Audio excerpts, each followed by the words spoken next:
Beam of Grace Ministries, we preach none other things than those which the prophets and Moses said should come.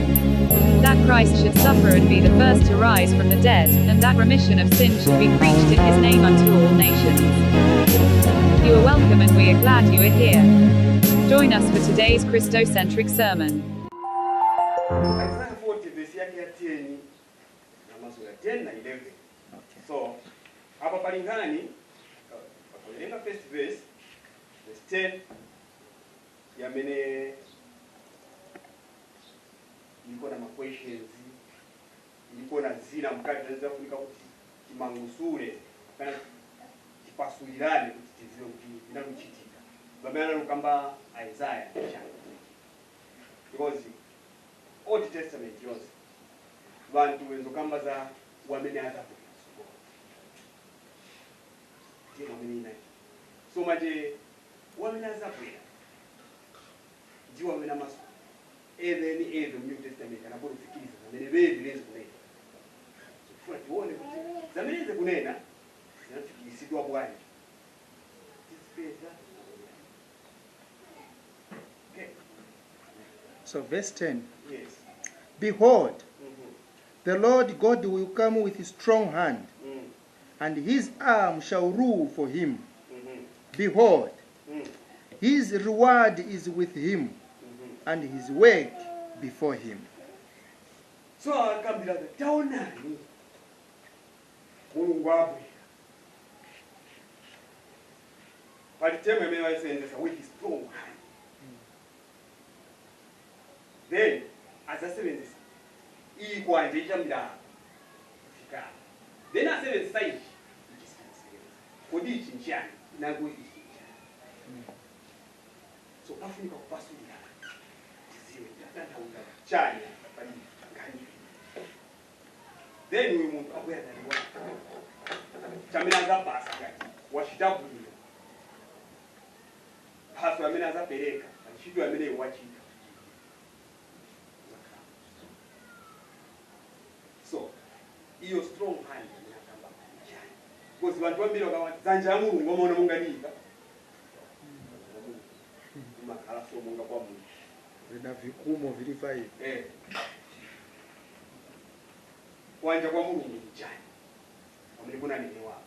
Ndiponso uku wamene kuzamsebenzera kwanje. Ni chani. Ndize zibiza nifuna kuti pasulirana. Verse 11. Verse 11. He shall feed his flock like a shepherd. He shall gather the lambs with his arm, and carry them in his bosom. Yes. And shall gently lead those that are with young. So, as I'm kind of getting uyo amene abwera kuza kuti abwera but abwera na kwanja kwabwira ndiye kuzachita ntchito kuchitira iye tikangana mabweredwe yake nyanyalikuwa kabweredwe kuti uyo abwera ukanzi wamene tokamba Isaiah kuti abwera ndiye uyu okwanja pamenezo kukamba kuti kuzamugwirira iye ntchito malo mwaevi new. First thing you want to pass on pali strong hand. Uko kwanja kwa mwana kama strong hand ipe. Mulungu abwera na kwanja kwa.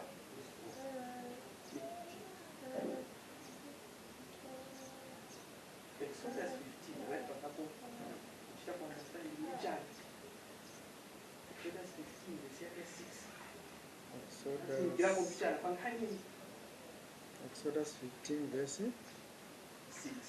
Verse 6. Thy right hand, O Lord, is become glorious in power.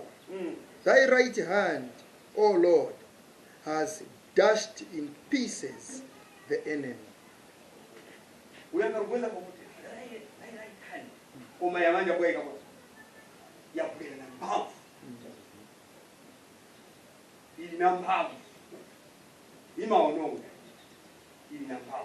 Meaning, the strong hand sikwanja monga kwa Mungu. Iyi ni mphamvu. That's why when the Bible wants to simplify kukamba kuti behold, taona, the Lord will come with strong power. Iyi ni mphamvu. Yamene Mungu azabwera. Then pakubwera kuli apolo ifana kwanja kwina kuzambusebenzi.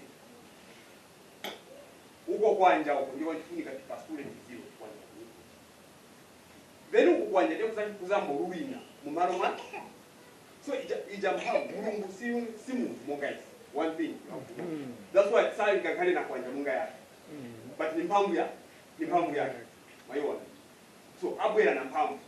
But azabwera bwanji pasikora pansi. Because kwa mene ndokukamba ezani kubwera pansi pasikora pansi. Kuti azachiteza azachitega nkosa zake.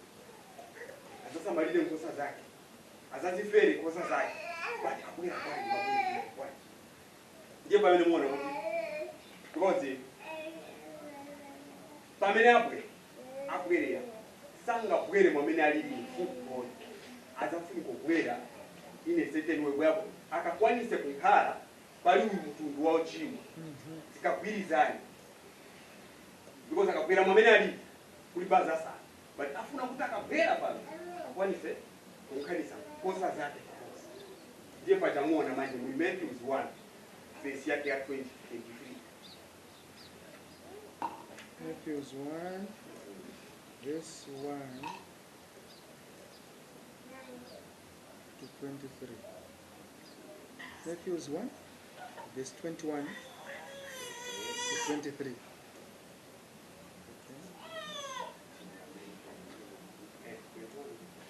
And she shall bring forth a son. No. 20. 20. Number 21. Yeah, 20. Matthew chapter 1 verse 20 Yes. to 23.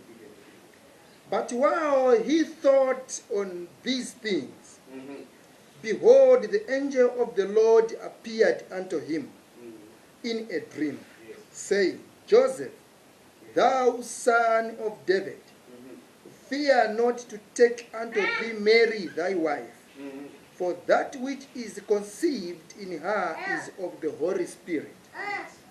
So, because banali kurati maganzo pia manje sikwanja bada boro mwingisa ngero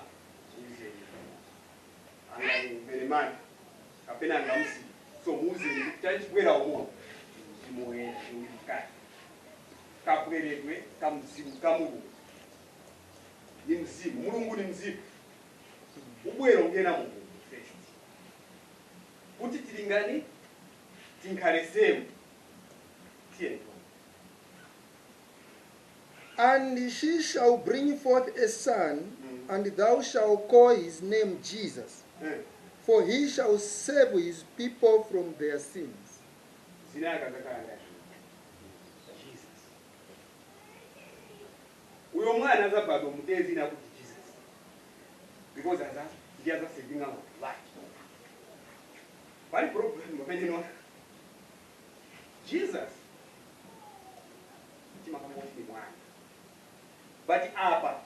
But for he shall save his people.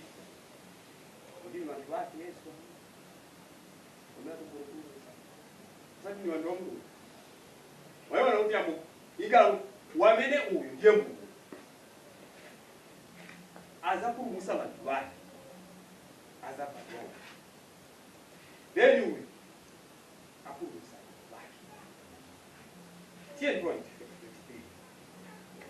22.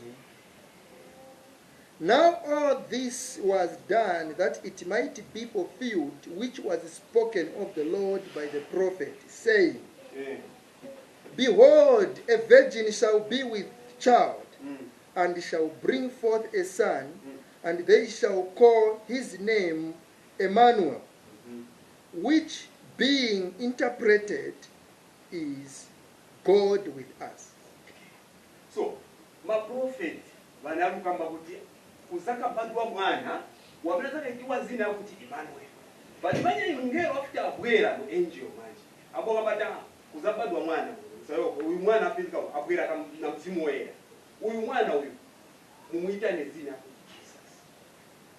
So izi zifikirizibwa zizamene wanakamba baja nawo. So baja nzomba kuti azabadwa mwana ni ndani? Emmanuel, meaning Mulungu ali naye. Mulungu ali naye. Ayona. So ndiye yenze mabweredwe amene yenze kukamba nani? Isaiah azabwera. But kubwera kwake abwera na mphamvu. But azambomuchitira chani? Azambomukambira ivi. Amene azambomuchitira izi zinthu.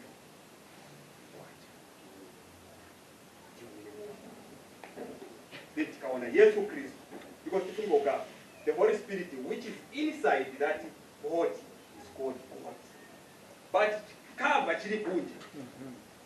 Ndiye Jesus Christ. Ndiye kwanja kwameneze kukamba kuzambogwira ntchito kutumiwa na chani nachicha chiri mukati. Ayona. So voice ichokera mukati chitacha so yokuiva kukanda uchite pamene wausi. Ayona mameli. So Eva agwira ntchito sazigwira kuti Eva agwira because atumiwa. Nifuna ukalalikire. I remember pamene anafika tapechani balafu muenda ku mountain. Bible yomba kuti muzimu woyera ndiona mu driving Eva kuti aende ku mountain mountain day. Was fed by the Holy Spirit. Chinali kuti tiye kakale kuti Satana chite kwake tumaere iwo funiko kulimbikira cha kuti wamene mkandi yakuza kochita that's why atenge koche mwala Satana usonjera wata sindala tabe wantu kapanga bread kana kuti mutu ukamba chikuti jefei because tamene ugesi nditu but ali mkati yai ichi olukuti pange bread tinkalira bread yeka koma tinkalira Mau. So, Satan agwira vesi, naye agwira vesi. Apirikisha. Koza agwira auzi wa vochita. Uza nkanya ichita. Mau. So, utumiwa vochita. Then umuchitira akagamba chamina akamba ndechere chita. Why uchita chamina akamba? Umuchitira. Because Isaiah nakamba uyanza kuendia zakala oni chitirazi chamene ine nakamba ndichamunacha.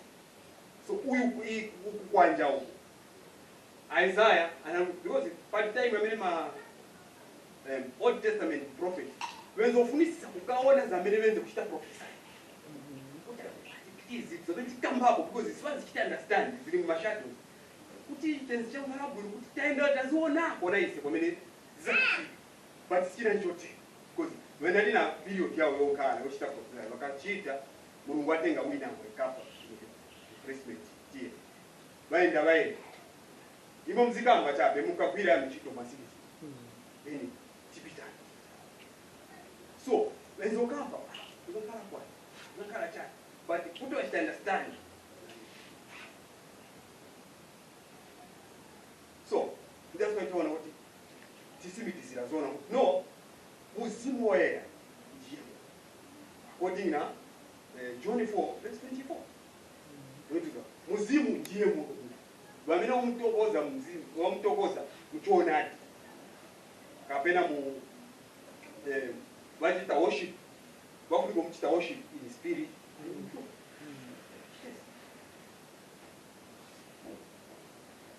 Then tichita banja approve kuti zonadi uyu anali kutuma zonadi Mulungu analikonza kana tataso kuti woka pamene tikamba vasimikize vantu zonadi vanamutuma simona apana kamba so tikaenda muri John 14 verse 10 and 11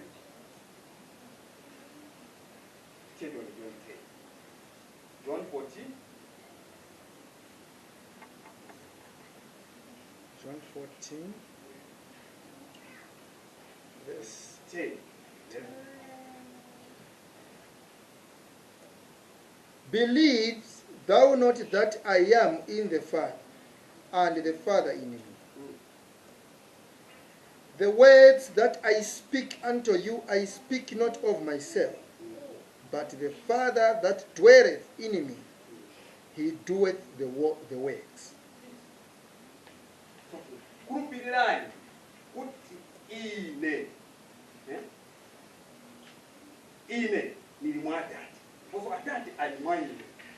Zintchito zamene ine muona ndichita izi nyebe achita. Wana kwenda kuliza. Because uyo achitira iye. Kwanda kulipiza kuchitira yeye. So every ndi achita. Mauya kambota. Kurupirirani kuti izi zamene nine ndichita. Ine nili muri iye, eva ali muri iye. Zamene muona ndichita izi sinizichitira pa ine neka. Eva achita. But the problem whereby ngati bakali blind ba bafunika wabasegula means kuti bachi understand. That's why even the disciples for the Pakistan yabo na afika na ngapanje ukafika ku group ukamba vindu ma Bible still there. Then ukabwera wayenze kuenda kuli wewe manje washita wa masudi kuko sibenzi ku verse pamene banamba ku verse na okay ndiwa mimi. But still, but I go doubt, but I go question. Because at a certain point, I ask about did I give the chamba that day when they need to find dams? But what question I have? But when the Ukraine have all the time when I he was sure when I didn't know you so only Ziba in there. It was a very one. Ukaona ine waona yeye. But kusa kutira kapenda kusa kutira ndamene bambera pamene alaki but ona nawa makulelo kurupirira ni kuti kurupirira kuti iyi tate alimwaini ine ndi watate ntchito zamene muona ni chita izi simple ine bachita chito yo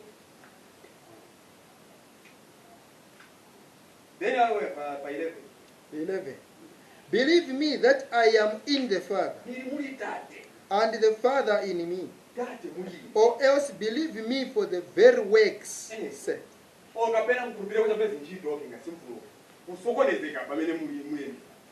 Okay, zinchito chape kudirango. Because ine kuchita chito hii sikuchita panga ni kuchitira wina wamenani tumo kuchita. So mkurupirire wacha wamenewo zinchito chape. Kuzofundisa kuti bakurupirire. Maona. Because chamenenze kukamba yeye anakwenda mission yake kasira yeye. That's why izofundisa kuti bakurupirire. Then wakakurupirira baende bakaralikire. Because bamenenze kusema anabwiramba kutoba bauchika kufuza. Hizi ndiye kosa zake. Zimenifunika kuunganisha pamoja. Nikaunganisha kosa hizi. Kwamenezi yenda manje zala kila utenga wameneza hanga kuli. So chili bwino zikurupirire first. Zikakurupirira then zikaenda zeni jesera utenga wabwino chifua za ya utenga.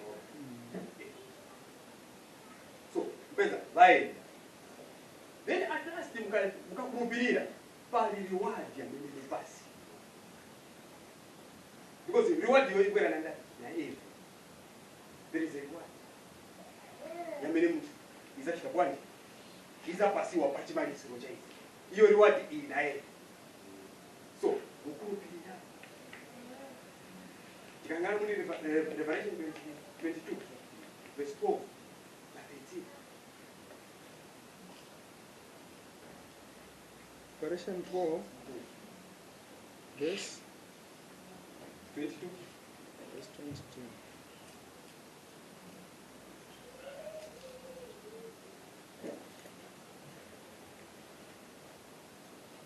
Revelation 22 verse 12.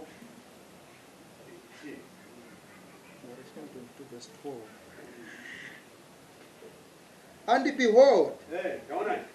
I come quickly, and my reward is with me, Hey. to give every man according as his work shall be. I am Alpha and Omega, the beginning and the end, the first and the last. So, ukaenda ukaralikire, wakakurupirira. After wakurupirira, bali reward ya melezo kamba Isaiah. Ana reward ya binayo. Abwe opasa kulingana na kichito za mele wina enzi anaki. Bayo nchito ni. Because hapa wezo peleka example hapa. Hata ambena ngoma ona kili na panzi. aina kulako kobra yafike kwacha ulendo nifuna ntchito ya mulungu ioneke ku kodi ndiye ntchito amene akamba kutuka bwire oropaliyina kapena kulako tumipando ine kuli 24 hapa nifuna abantu bonse zinkhala mpando ntchito ya mulungu yo suona yeso ezoenda kusanga akafika pa safarufi bankhala mdunyanga amene omwaina bankhala pansi alaiki pajabwero wamadano bauze bonse bakhale pansi pameneze kugaba mkama banangala pansi bauze ni wonse bali uko bakhale pansi then agaba mkati kuti baki ntchito ya Mulungu akabwera ali Yesu amene akukira ntchito azamupata kulingana na ntchito amene iye wakuira.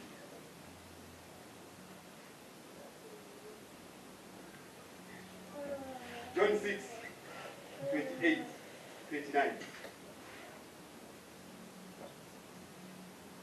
Muona panali kugomeza maningi kuti kurupirani kapena mkurupirete ku ntchito zamene muona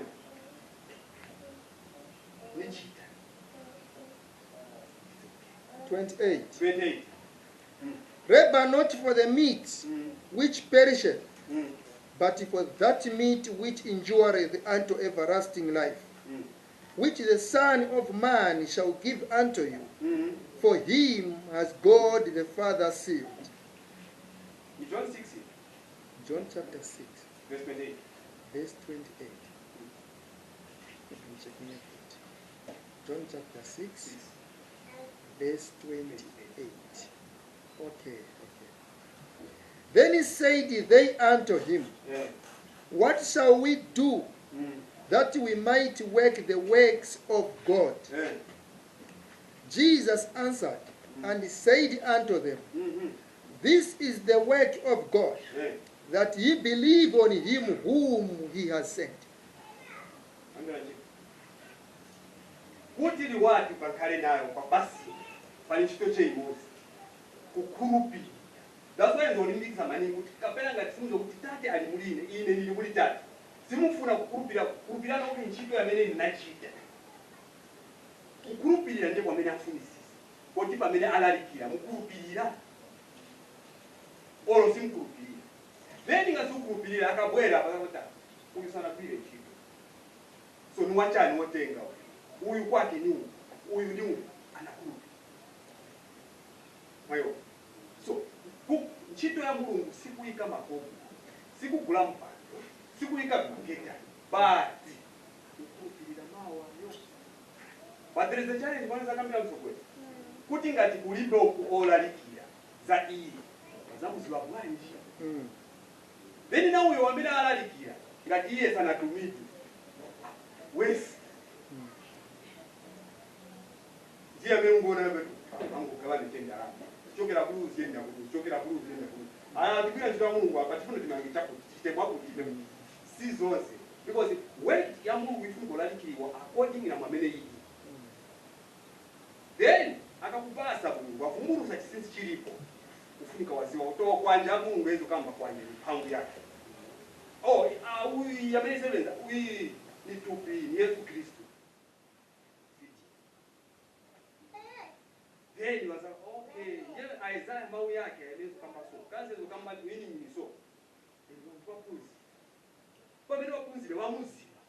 Babiri bamuziba baza kupirira. Because the ntchito zake bazaziwa.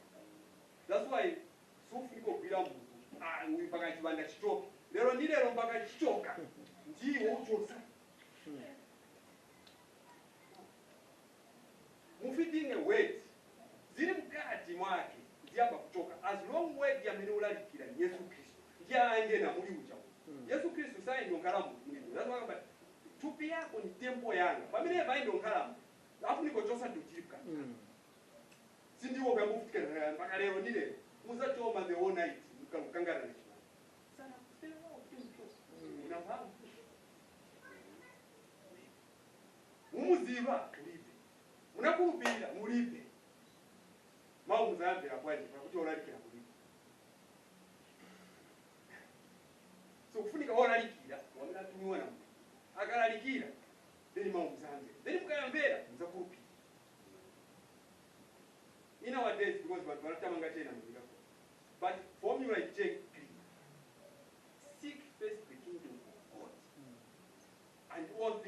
follow.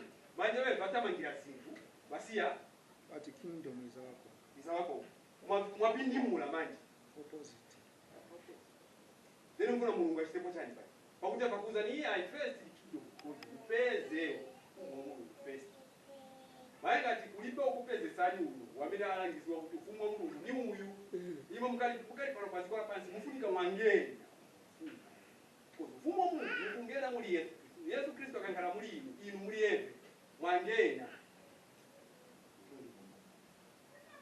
then manje zonse izo mene musakira zibwera because manje eve ndiyaza kuchita momena unene mkulu azama upembera wose pamoja amino kufuna ali kudala muja kayaziwa chamino kufuna manje salimo za uloberawo ala yana kupembera maningi msogole na lema tunapitamo ni pati hapa kwa profeti wangu siwezo peza wabene manaki uwezo peza mapunga wanzako so first you must understand wakupira Odima waya Mungu alalikira zona kwani nazo yena umatopic timanga ukayangana ngatsana kuzo tienda lero kalalikire pali vina pamene afuna akafakira po ikakwana then kupasa vantu pale abozo zero ta koma kwa mtima kama uti chini ni chituli manje because akwanilisa kufuna kwake okay so after manje aba bantu baziwa kuti okay takurupirira ntchito taiziva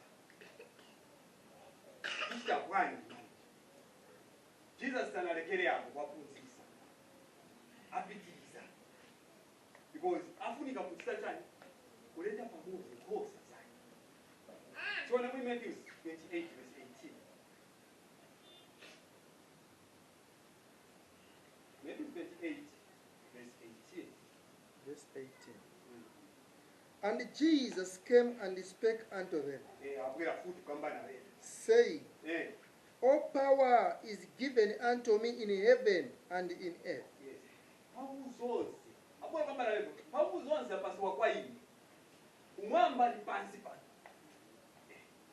So that you say, okay, I think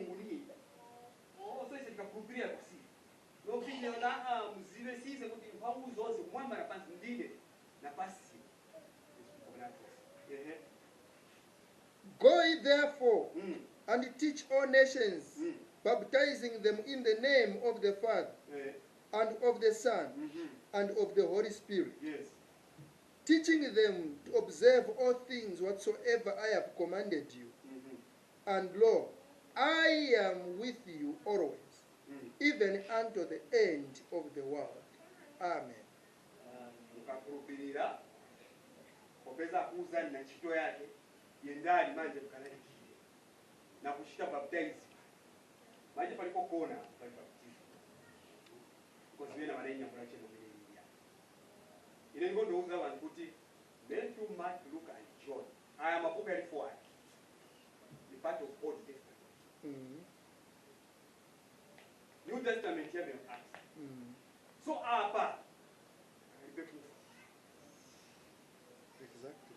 ona akafa akauka ndiye New Testament. so abauza utendani mkabatize mzina la ndani la Tate la Mwana na Mzimu Woyera palibe zina ati mkabatize mzina la Tate la Mwana na Mzimu Woyera kwa mene muyenda ukalalikire na kutuma kuti muyende ukalalikire batifuna kubatiza abantu mzina la Tate la Mwana na Mzimu Woyera ni zina hiyo sio kitu because palibe zina Acts 2 38 Acts 2, tuzeni zina 38. because ni popa after waenda manje wanaenda kubatiza mzina la Tate Mwana na Mzimu Woyera. Then Peter said unto them, repent and be baptized every one of you in the name of Jesus Christ. Maimbera zina so zina la Tate la Mwana na Mzimu Woyera ni Yesu Kristo. So endani mkabatize mzina na Yesu because apasiwa mphamvu pano na kumwamba. So pamene muyenda yendani kwa preaching yendani mkabatize opeza makurupi na chito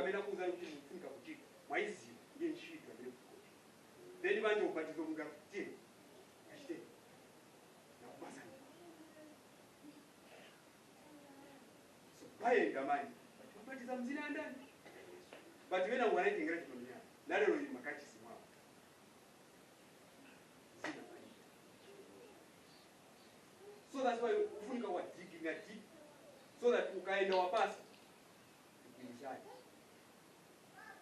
So ero isina kamika pamoja Yesu Kristo just Christ yes. Na Acts 19:5 futi limo futi.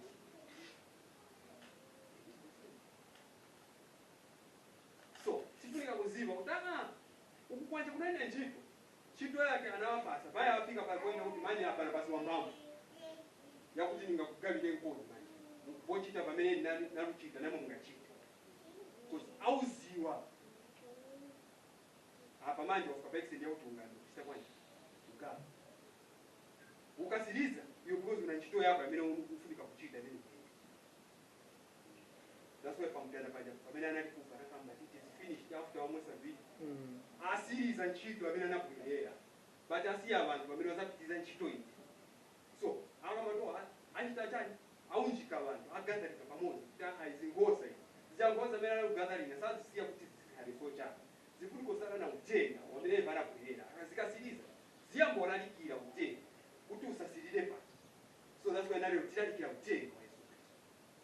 But even ndiyanamba kupasiwa after apasiwa pameneze kuyenda naso anabwana kama kuti sikusiyani mweka but kuli nkhoso ina amene bwera ku kuzokhala nayo. So pamene muli na eve futi eve ndiya kupasani pochita because anaenda akubwera mumzimu wetu then akupasani futi pochita lalikira. So vantu wafunika message ikalalikira ndiye mkuru pamene kupasa Yesu Kristo.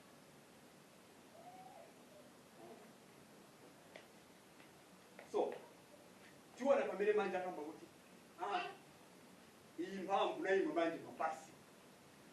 Luka 9 verse 1 and 2.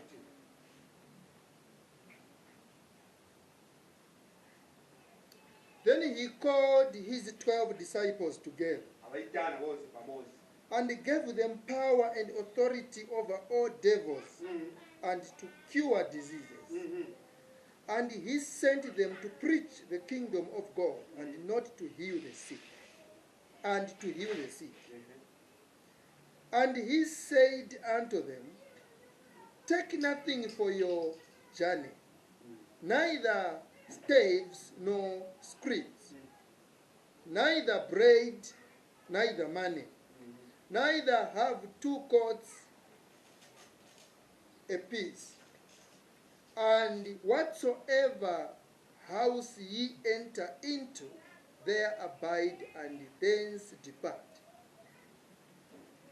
So monites abatenga futi no wampu wankazikapa impamvu iyi mapasi bana icho sakutupa. That's why bana anakamba muri John 14 mayo izi sinina kula mwaini. So ijamba memezo kwamba ababa ndikupasa ni pamvu tate ndiyango ta pamanje wasiye pamvu auze kuti pamvu ndikupasani kuti muende mga chilise wozwa ukalalikire utenga upasi wa mpamvu manje iso but simpasi wa mpamvu musana kupi. That's why pesa nani kuwa uzo kwa kupi wakakupiria ni pema pasi wa zonzi because mao bezo ina every day wamuko siku ndi siku pamela ende kwa boneka kuti ureno pafupi manje nikusiyirani zonse mungachiti matenda chilisani kalalikireni utenga kulipe matenda amene simuzakwanisa kuchita because akupasani chani akuchitira kumene. So anabwera kuti achitire zonse but mukumbukira kuti siku nali kuchita kwake ni Mulungu anali kuchita kupitira muri eve. That's why ukavala jacket pamene oendesa kwanja so si jacket yenda ndiyo oendesa kwanja. That's why jacket yako kama so pamene bakamba si tubile na ndujali mkati anakuye. Okay, that's why tikabwera pali verse Isaiah 11, he shall feed his flock like a shepherd. Anagese. He shall gather the lambs with zoona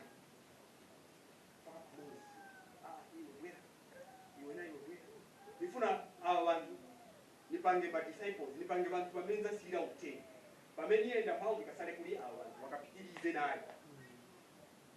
That's why mwana kuti pali John 10 apo rokamba kuti pali John 10 kuti ndiye mubusa wabwe wabena nasema palasti na kusifu John 10 verse 14 and 15. Verse 14. I am the good shepherd, Ndine mbusa wabwe and know my sheep, aziva mbusa zake and am known of mine. Na zebe zanga zinizi. As the Father knoweth me, even so know I the Father, and I lay down my life for the sheep. So pachimali zilopanga ndawata mbusa zanga zinizi. Na ine nizisi. Ine niziva atata vaziva. Ndiposo nditula manje uise moyo wangu kuise. Kuzifera mbusa zanga. Kuti zisike kwani zikurubirie manje zilize nchito manje zeti nchito yake apa akaenda kufa tena.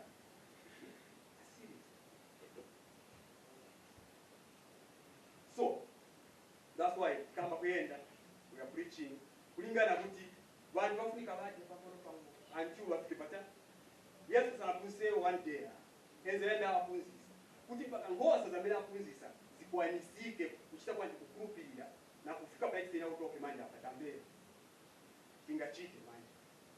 That's why pa Luka before bala alaba azikazika futi pansi kufunza bayazi kuti apa manje ulendo wasi kwamba zote zamene munali kuona zichitika izi zidachitika kuti zifikirisike wonse abana kulemba zaidi kumwezisa yake futi until ana explain detail voice very much basis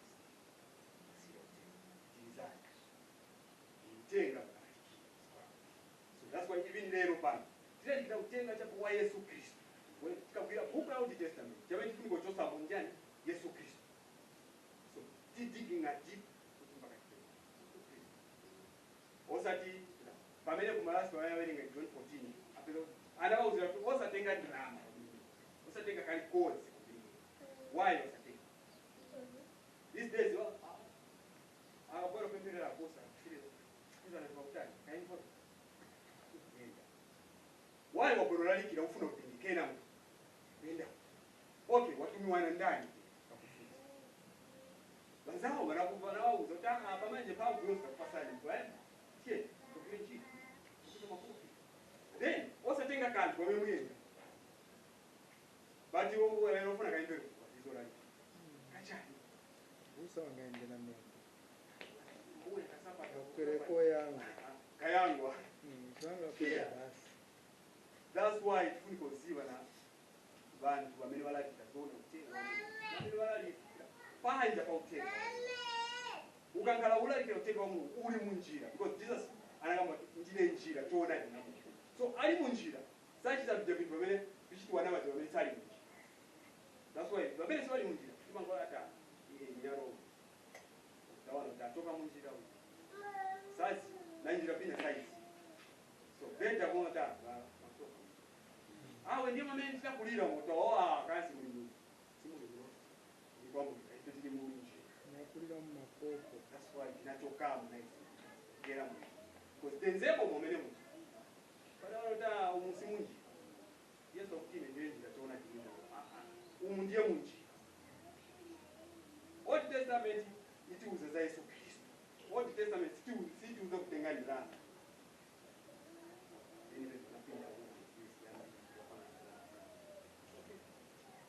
Stibaresa because nchifuno cha Mulungu kuti vasipanganirana futi. That's why kuti zikomo vatikize kupanganirana kuti ngavyo. Yes. Chabawamira kupanganirana. But mukumbukira kuti Timothy akamba kuti musogoleni afuni konkala mu wosebeni so that achita kwani akwanise kugesa familia akwanise kugesa even ngosa zamezi zasowekera but iwo ufuna kutenga kuli ngosa zasowekera manje kuti ziko mupeza kuchita cha muchifundo cha Satana naye because kachisi wa Satana ida akamba